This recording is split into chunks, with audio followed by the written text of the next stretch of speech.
En el nombre del Padre, del Hijo y del Espíritu Santo. Amén. ¿Qué tal, hermanos? Soy el Padre Diácono Ángel Andrés Palacios, Padre Ortodoxo de la Iglesia Ortodoxa en América, Diócesis de México. Vamos a meditar el Santo Evangelio de junio 30, 2018, de San Mateo. ¿Cómo el pagano reconoce a Dios? Al entrar Jesús en Cafarnaúm, un centurión se le acercó rogándole: «Señor, tengo en casa un criado que está en cama paralítico y sufre mucho». Le contestó: «Yo voy a curarlo». Pero el centurión le replicó: «Señor, yo no soy digno de que entres bajo mi techo. Basta que lo digas de palabra y mi criado quedará sano. Porque yo también vivo bajo disciplina y tengo soldados a mis órdenes. Y le digo a uno: ve y va, y al otro: ven y viene. A mi criado hace esto y lo hace». Al oírlo, Jesús quedó admirado y dijo a los que lo seguían: «En verdad les digo que en Israel no he encontrado en nadie tanta fe. Les digo que vendrán muchos de oriente y occidente y se sentarán con Abraham, Isaac y Jacob en el reino de los cielos.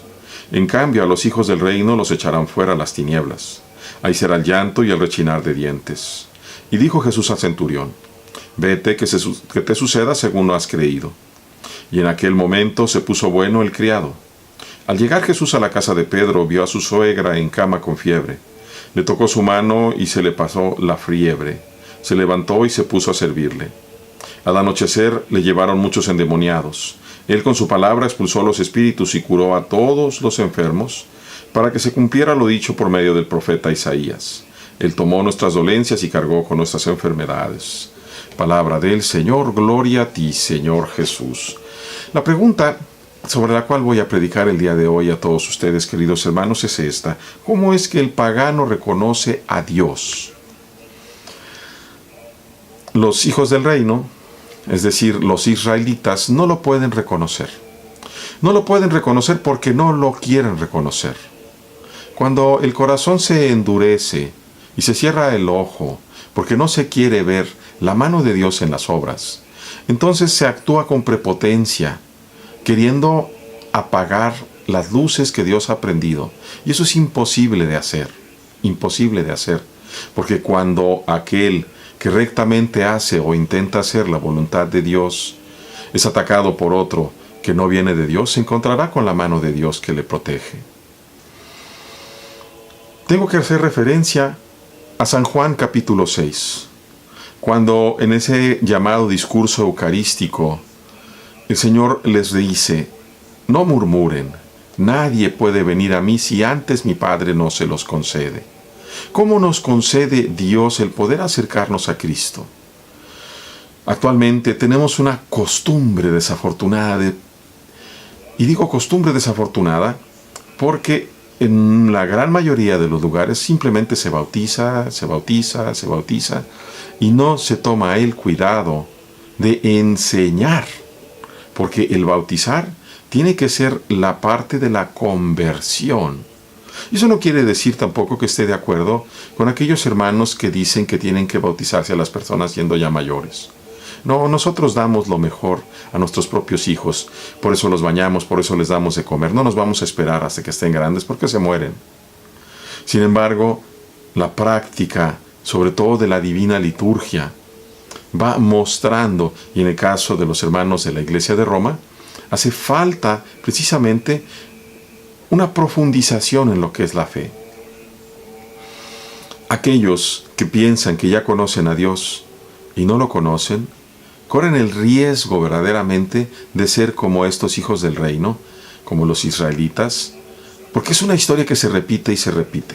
No son capaces de ver en la humildad del Señor Jesús a Dios. Sin embargo, este pagano se abre a la misericordia de Dios y de una manera misteriosa, semejante a Moisés cuando recibe aquella luz de la zarza, recibe también la iluminación en su corazón. Luego, fíjate, tiene dos características muy importantes, y casi me atrevería a decir que tres, pero hablemos con dos. O mejor dicho, hablemos de tres.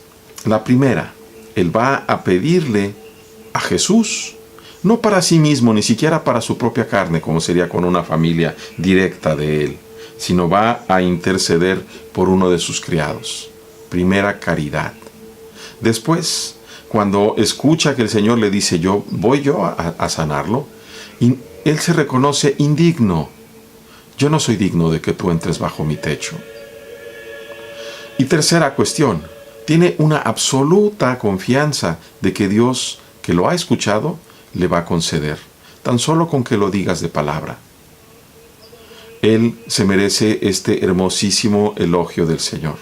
Oremos unos por otros, queridos hermanos, para que aquellos que se atreven a cambiar el sentido de la Sagrada Escritura, aquellos que manipulan la traducción, aquellos que no quieren ser obedientes a todo lo que nos dijeron nuestros padres, aquellos que desprecian inclusive los credos que se han hecho ecuménicamente, regresen a la ortodoxia, encuentren la verdad que los lleva hacia Dios.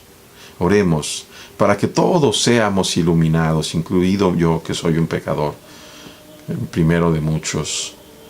Oremos unos por otros, para que todos los que ya tratamos de llevar este nombre, cristianos, y particularmente las sedes apostólicas, sean como ha dicho el Señor, que todos sean uno.